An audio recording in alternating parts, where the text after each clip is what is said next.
আসসালামু আলাইকুম ওয়া রাহমাতুল্লাহি ওয়া বারাকাতুহু।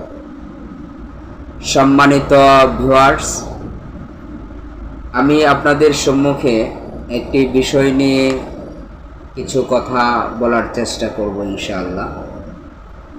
আমি বিভিন্ন সময় বিভিন্ন বৃদ্ধাশ্রমে গিয়েছি এবং ওই বৃদ্ধাশ্রমগুলিতে যে সমস্ত মহিলা এবং পুরুষরা বৃদ্ধাশ্রমে আশ্রয়রত অবস্থায় রয়েছে, তাদের অনেকের সাথে আমি বিস্তারিত কথা বলেছি।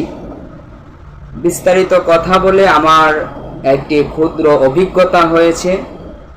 সেই অভিজ্ঞতাটাই আমি আপনাদের সাথে শেয়ার করতেছি।